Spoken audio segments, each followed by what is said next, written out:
Welcome back, folks, to another episode of Firewood Doctor. Today I'm going to unmask the terminal ends for the temp sensor and see if we can get the oil cooler fan going. 'Cause I have no idea what kind of connection they have on here. So we shall see for the first time. I know they got it, the heck taped out of it.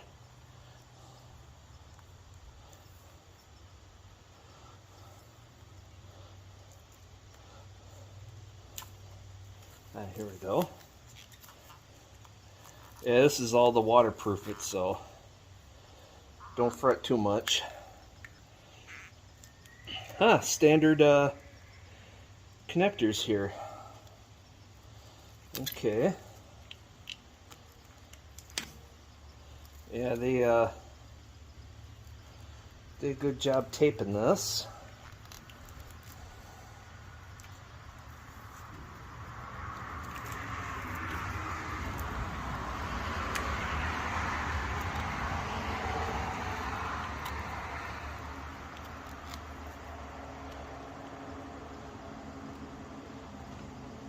See if this works.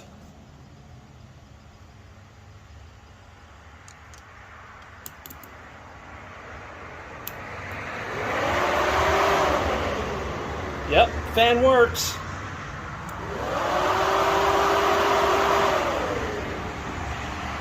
So the sensor is bad. All you have to do is actually you don't have to damage these wires at all. You just have to get an extra couple little extra wires to with an eyelet to match these tiny little bolts. I think they look like they're probably 10 millimeter or 3/8. Wait, this connection's loose.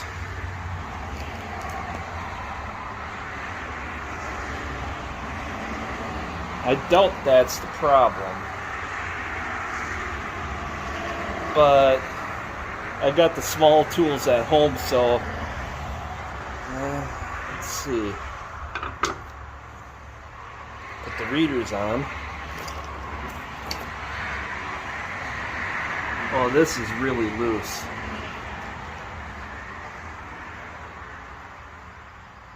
I doubt that this is the problem.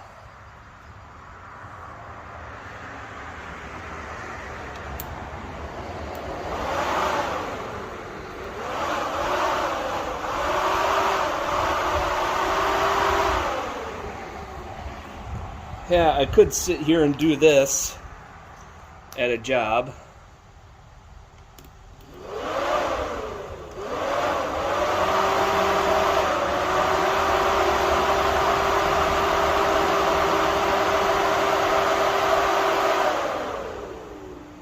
Just for a minute or so. Yeah. Well, I'm going to go into town, see how much waterproof switch is. Then I'm going to get, of course, as a backup switch. So, of course, I got to retape all this. So that's going to take electrical tape. Well,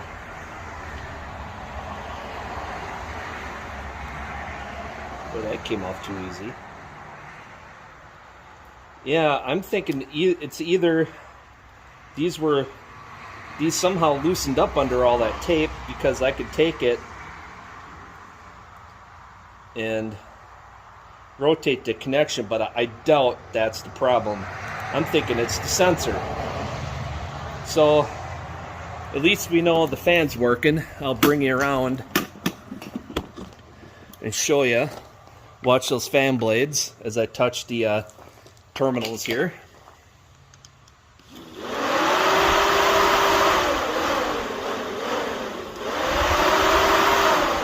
See, that's working. So you know the motor is good. Just a matter of seeing if these connectors are bad. I won't know until I get this hot. The hydraulic fluid hot enough to trip the sensor. So we're going to get a switch in there just in case it is not a loose connection problem, because, you know, I'm not far from the marina where they have waterproof switches, so we'll see if they're open. And get the wiring and stuff, and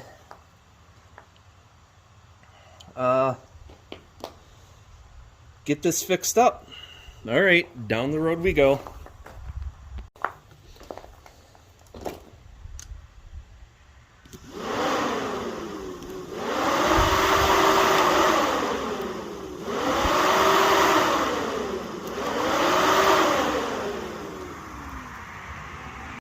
Okay, a few hours have passed. A little trip to the tiki bar, had a few drinks. So, nope, that won't do it. Turn the switch this way, see if this is the way. Nope, depends on how it's wired.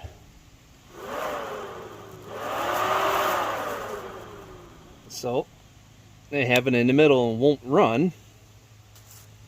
I believe this is 11:30 seconds, because that's what fit.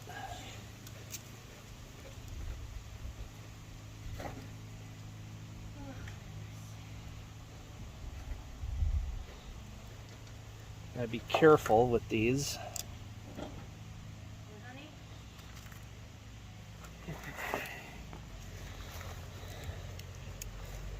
Sure this is snug. I don't know how tight that can be. Okay, I just turned that maybe a 1/8 or 1/4 turn, so put that back on there. Get a little more.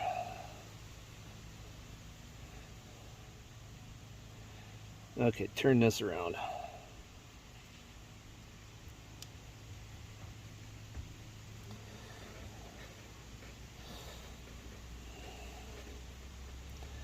Okay, this is going to be tricky.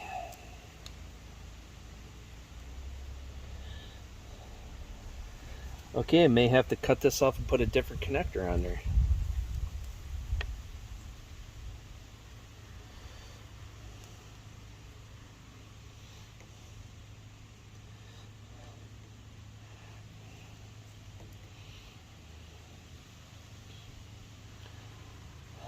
Why do these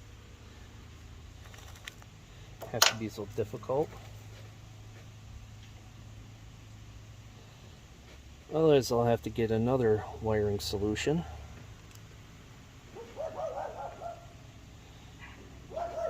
Goofy dog's barking.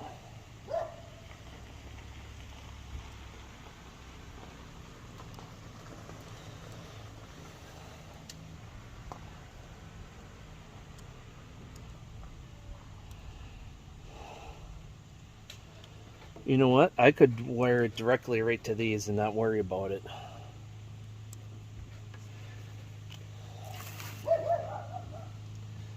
Look at that, I pulled that right out. So I didn't crimp this right. So I'm just going to bypass this thing altogether.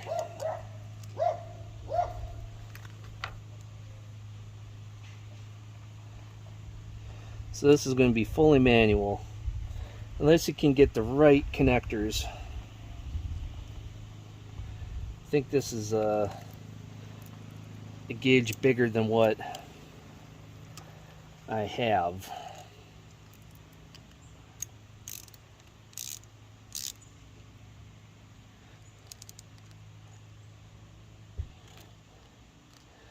Yeah, that's a little loose no matter what. Alright, so the solution was not that. Only wasted $1 or so on wiring.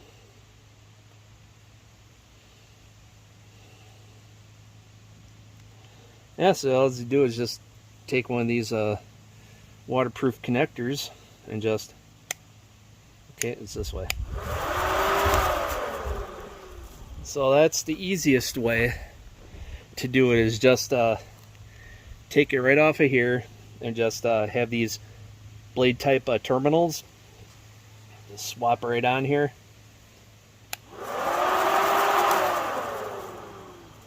There we go. Now I just got to tape the bejesus out of it. Get the old tape off of here somehow. Okay, that's about as good as it's going to get.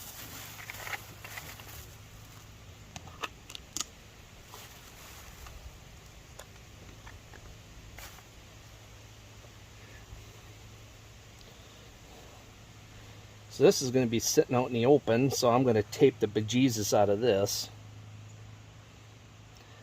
And then when it's out in the weather, or if it's, you know, out in the wood yard, I'll just tape it up, or I'll put a bag over it.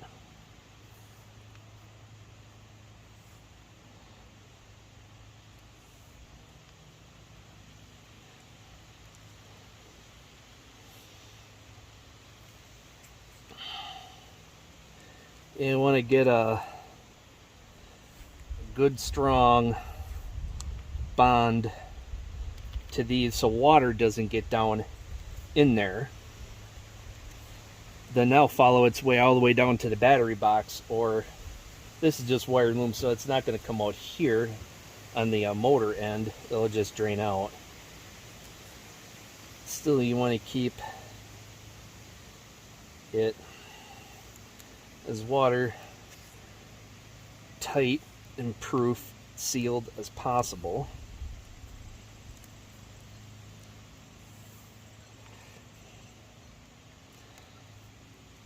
Yeah, so this is going to be an electrical tape mess.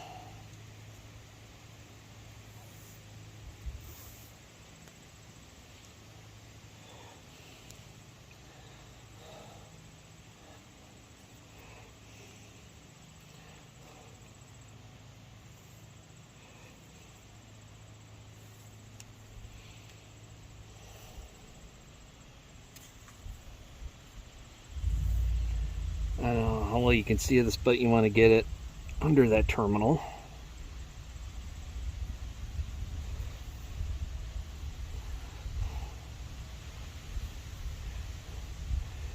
Okay, we're just going to wrap up the terminals. Wrap it right around the switch. Normally you do want to put this in a hole. You could make a control panel for it, extend the wires or whatever, and use these bolts up here that mount the oil cooler to mount a permanent panel for this type of fix.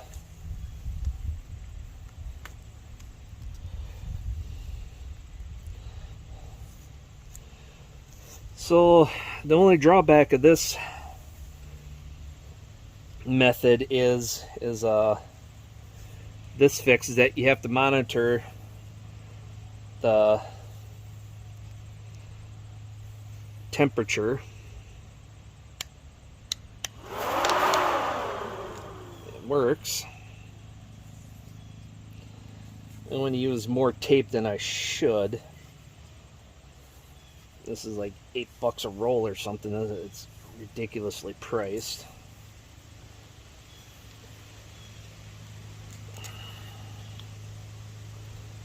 And then, yeah, I think I'll tape it right to this, just so it's hanging up out of the way. And then tape this. Try to protect these terminals at all costs, because who knows, one day I may come across the right connectors to redo the sensor.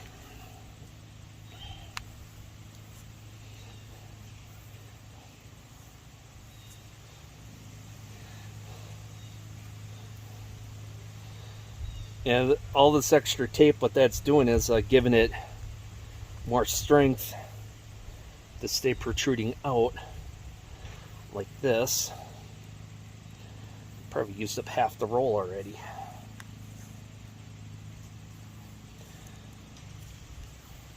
And then a few more wraps on here. Yeah, I got this switch from the marina. That was about $15 at a marina, boat deal, or whatever you want to call it. So it said waterproof. I'll show you the package in a minute. Alright, I think that's good enough. Alright, there we go. Wolfridge 28C has been fixed. Where did, oh, here it is. Bit of a windy day, it blew off, or I dropped it. Here we go, Scotch vinyl electrical tape. And this is the switch that I put on at Wood brand. No idea if it's any good, but it's made in the USA, so there we go. Made in the USA part on a made in USA splitter. Wiring not necessary, since that turned out to be fruitless because I did something wrong and screwed it up, but yeah.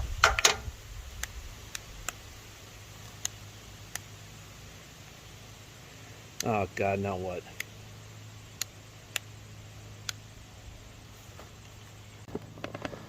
Just as I suspected, one of these wires came off, so I have to get it back on without cutting off more tape.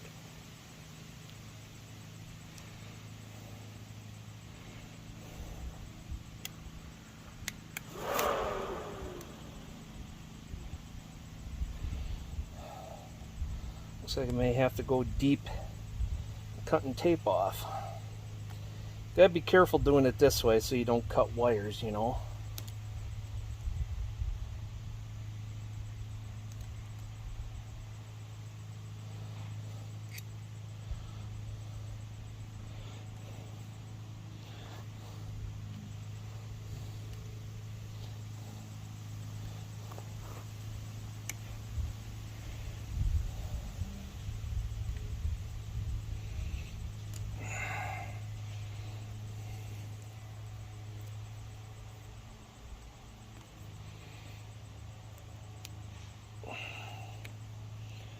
There. If I can get some more of this wire pulled out, there we go.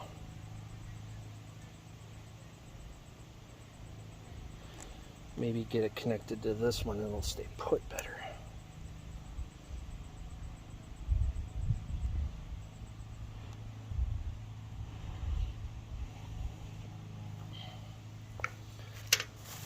Alright, I'm not gonna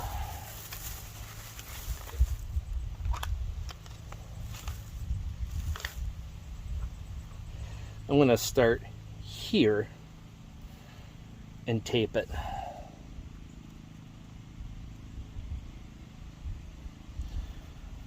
So then these don't move off of each other.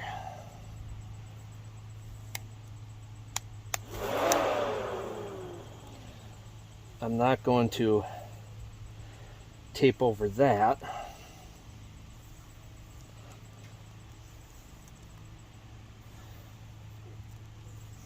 Really.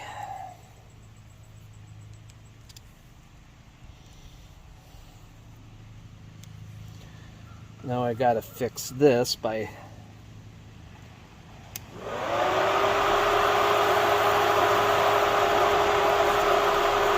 I don't think I should have put like 5 layers of this tape on.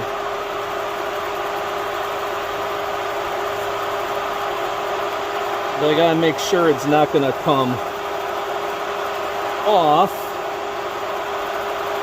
So I'm running that.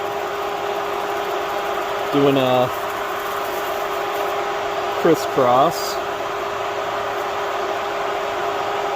Alright.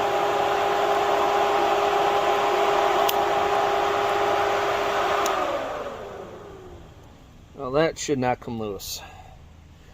Now I'm going to do a secondary taping just to help seal that up.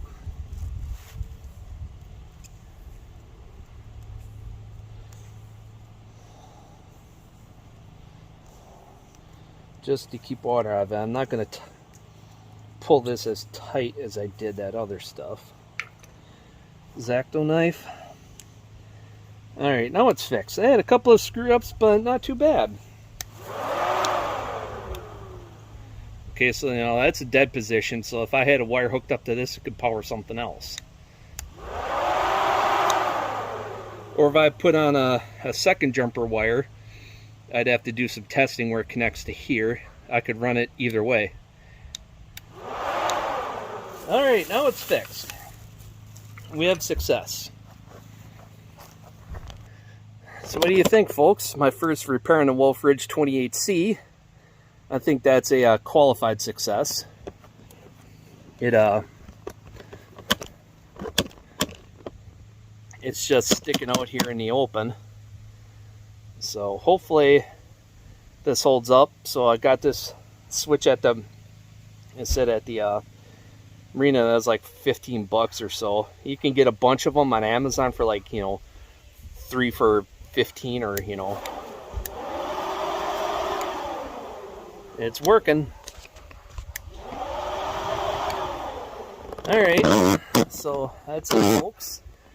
Till next time, take care, get out to do something, have fun doing it, and I hope you learned something from this one. As in, if you have the right connectors, you can have it go both ways. You can run it manually in case the sensor fails. You could just wire this in on your own in addition to the sensor. Or if the sensor goes, oil cooler sensor, the temp sensor goes bad, just bypass it entirely with one of these switches, because it's just plug and play. That's all it is. And I thought I had to do all this wiring. No, I didn't. Just plug and play. So, all right. Now to go get something to eat, and see you in the next one.